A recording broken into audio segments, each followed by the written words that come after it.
Help, God. Amen. Please be seated, everybody.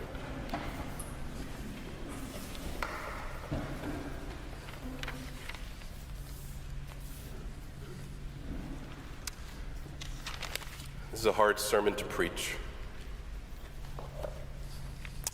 because I'm not okay. I think like a lot of you, not everyone, but like many of you, this is a really, really hard week.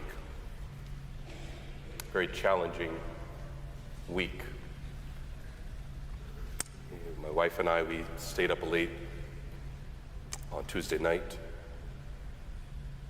too late, and deep disappointment in the result after a restless night of sleep. And then I felt myself physically getting sick too. I think it was the second bout of the flu that I've had in the last month. And came in on Wednesday and spent the day with so many on our campus who were afraid and hurt and grieving and exhausted and sad and anxious, students and colleagues alike. Particularly after so much work. So many of y'all too, canvassed, knocked on doors, phone banked, text banked, had hard conversations with people in your lives, literally prayed for this election, and felt good about it. And then it didn't work out.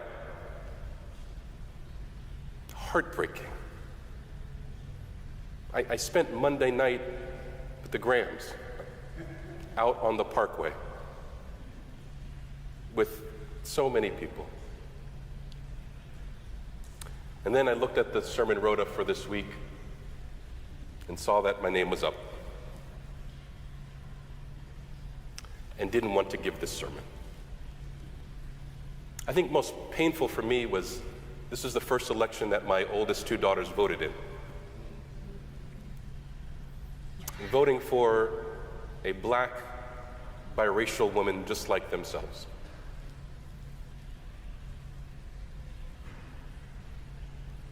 I saw how painful it was for them. And then to spend the last couple days not sure how the people around me voted, and going down the same circle of distrust I remember from 4 years ago, and feeling the divisions already widening. It's been a hard week for so many of us. And then thinking about what kind of sermon to preach this week. Should it be kind of an angry sermon, which is okay? Raging about the kind of nativist theme that has gone throughout our country for the last couple centuries. Feeling like America is only for certain individuals and not wanting others to come in. This anti-immigrant, anti-different stream that is so very American, that's really moving around the world right now, this right-wing move, fear of the other, that the other's taking our resources, that the other's going to hurt us, going to pollute our bloodline. We could speak about that. Maybe it needs to be more of a kind of a pastoral care sermon, reminding us that this is not the end,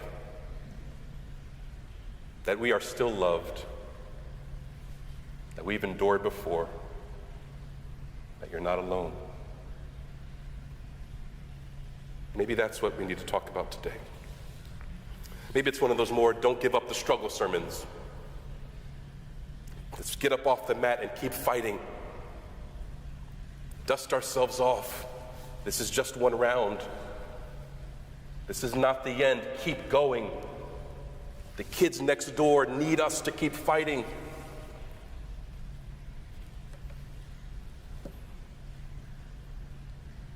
I just have a couple thoughts I'll throw out there, and we'll see if anything sticks. The first one is, it's okay to rest. In fact, I really want to encourage you to rest.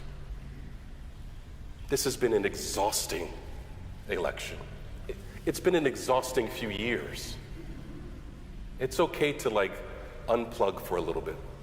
I've literally moved the news apps off of my phone for a little while. They'll get back there eventually. We are not watching any political shows, none of the podcasts I listen to. I just need a minute to breathe and rest. It's too much. You're allowed to take a break, rest, and then reset.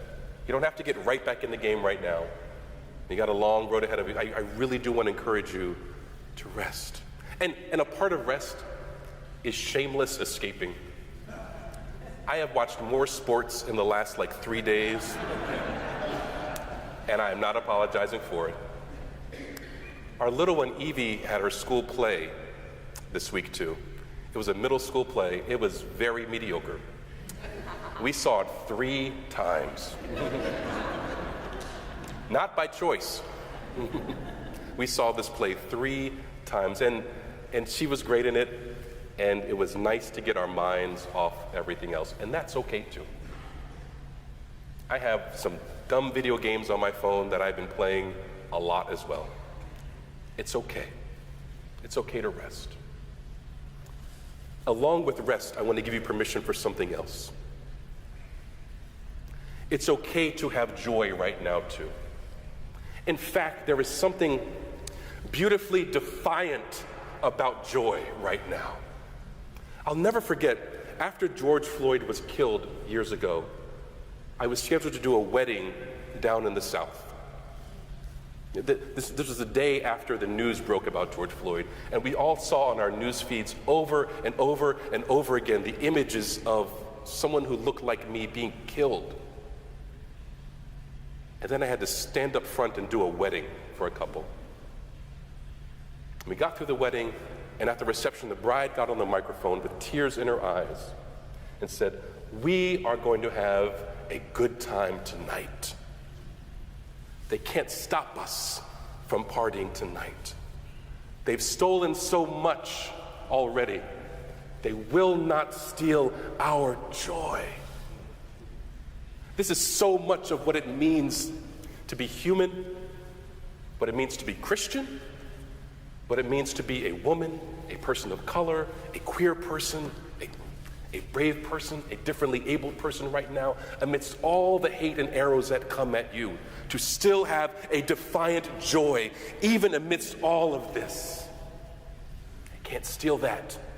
That can't change because of an election. That can't change because of rhetoric and policies. You're allowed to still party, to still laugh, to still smile, to still hold your loved ones. And you're not just allowed, I really, really want to encourage you to do that.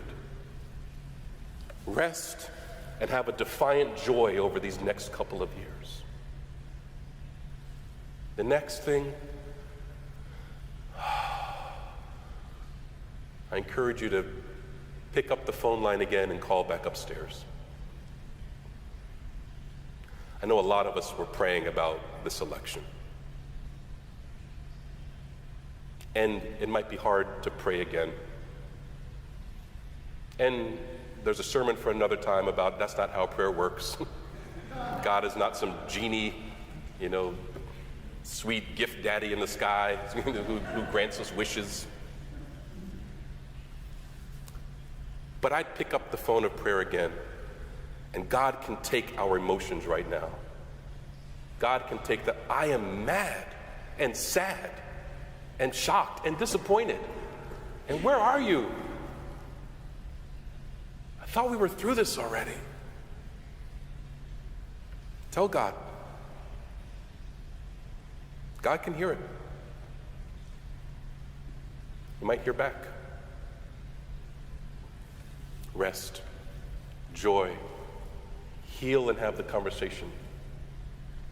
2 other thoughts. Last week we celebrated All Saints Day here. It's always one of my favorite days on the religious calendar. For a lot of reasons. We get to think about all the famous saints who are on our stained glass windows and in the book and all of that. I really love that. But I always think about my parents. And a lot of the folks who we've all said goodbye to. We've had a lot of their pictures up there, Presbyterian too. Next week would have been my mom's birthday.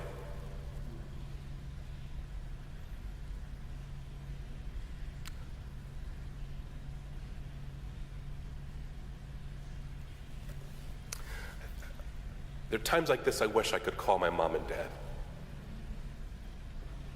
And I like to think that they would pick me up and say, boy, this ain't the first bigot who's been in elected office over us. We have endured bad leaders before. We have endured racists, cruelty before. You ain't the first generation to have to survive this. We survived it. We grew from it. We improved this country during those times. You will too. This ain't it.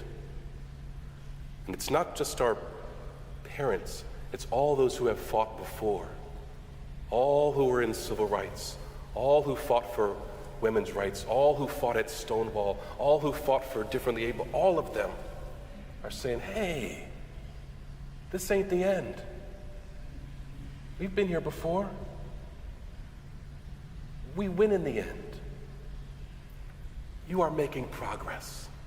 You're so much further than where we were. And those coming up after you, they'll get further too.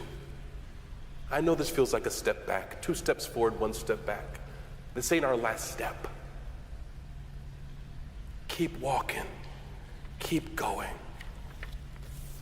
The final thought I had this week was this notion of the call within the pain. Rest for a little bit, heal, define joy, talk about it. Think about what those who came before us would say. And then listen closely for what the next call might be. A call to respond to the pain. In so many ways, this is what Christianity is all about. It is going against the grain of the moment. At a time with nativist division, pushing people away, threatening to deport people, cruelty toward trans individuals, cruelty and threats toward undocumented folks, and so many other populations. Christianity has a different message. We're called, literally in the book, to welcome the stranger, to love our neighbor. There's a call in this moment where we're hearing the opposite from leaders. We're invited to do just what God calls us to do. You're doing it right now. In a building that has trans individuals here today, that has immigrants here today, that has people who are differently abled here today, people of different races and ethnicities and ages and tax brackets, and you have the nerve to sit next to each other and to hug one another when you walk in. My God, you're answering the call right now.